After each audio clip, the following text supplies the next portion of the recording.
사실 최근에 일본에서 이제 지진에 대한 얘기가 많이 나오잖아요. 일본에 관해서 요즘 뭐 지진만 나오나, 뭐 홋카이도는 눈이 엄청 왔잖아요. 하여튼 자연재해가 굉장히 많아요. 산불도 엄청나게 크게 났죠. 이런 것들이 최근 일본에 많이 일어나는데 그 중에서도 압권이 지금 이거예요.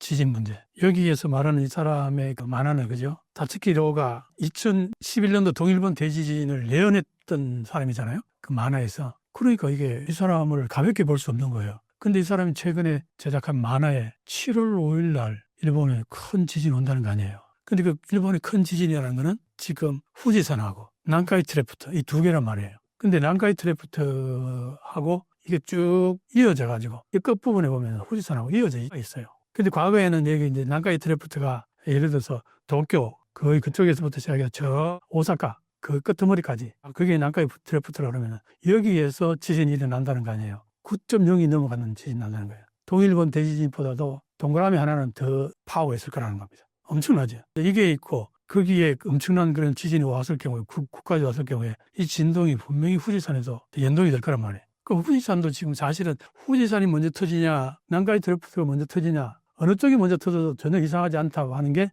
일본의 지진 전문가들 대부분이 하는 얘기잖아요. 그런데 이제 거기에다가 만화가가 7월 5일이라고 딱 꼭 집어서 이제 얘기를 했단 말이에요. 야, 이게 이제 소위 말해서 예언가들도 날짜를 콕 집어서 얘기하는 거는 상당히 부담스럽잖아요. 대충 그 지점 어느 지점에 그럴 거다 하고 얘기는 하는데 이 사람은 이제 왜 그러냐니까 자꾸 꿈을 꾼다는 거야. 예지몽을. 그러면서 하는 얘기가 하늘에서 내다보면은 그 구글 지도를 내다보는 같이 그렇게 보인다는 거예요. 그럼 거기에서 지상에서 일어나는 일들이 꿈에 다 보인다는 거잖아. 그걸 만화로 다 그려놨어요. 그 꿈이 100% 미래를 그대로 투사하는 건지 그거는 알 수 없잖아요. 그런데 어쨌든 이 사람의 얘기가 허투루게 못 넘기는 이유는 한번 보세요. 영상이 인터넷에 가서 보면요. 우리 지상파 영상들도 이거 많이 다뤘습니다. 7월 5일 날 아예 꼭 집어서 7월 5일이라고.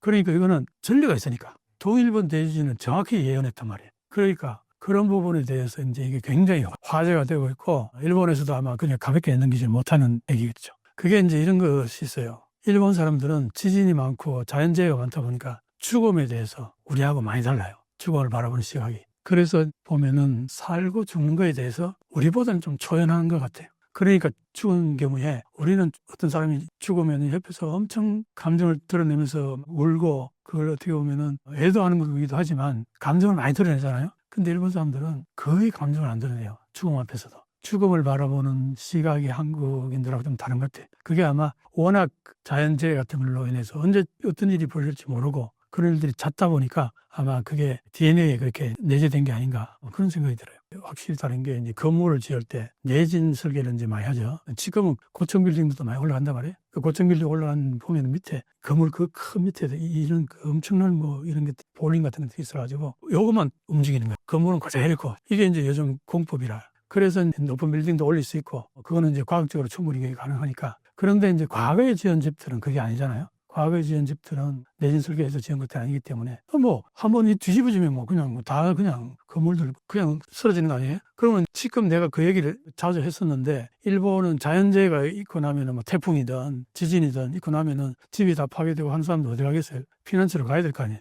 그럼 강릉 같은 데 갔을 때 이게 과연 일본이 정부가 제대로 케어가 되느냐 이가 지금은 거의 안 되고 있다는 얘기를 내가 자주 하잖아요. 가보면은 뭐 우리 같은 경우는 텐트 하나씩 탁탁탁 주어져요. 피난 가족에게. 피난 가족 해봐야 요즘 뭐 소가족이니까 많아야 4명일 테고. 그럼 텐트 하나, 튼실한 거 하나 정도 제공하면은 충분하거든요. 그 강남 같은 데 큰 데다. 그럼 막 텐트가 뭐 한 몇백 개 이렇게 해놓으면은 그 몇백 명은 충분히 수용이 가능하잖아. 그럼 거기에서 프라이버시도 충분히 가능하고 체온도 충분히 보존 가능하고 여러 가지가 어느 정도 커버가 된단 말이에요. 샤워 시설 같은 것도 화장실 같은 거 금방 또 다다하게 갖다 설치한다고요. 근데 일본은 그게 안 돼요. 왜 안 되냐? 자연재해가 너무 많다 보니까 자연재해에 대해서 돈이 쌓인 게 없는 거예요. 돈이 없는 거죠. 그러니까 옛날에 일본은 자연재해 하면은 어쨌든 세계에서 뒤지지 않는 그런 잘 갖추어진 일본이라고 그렇게 했는데 지금은 그게 안 된다 이런 얘기죠.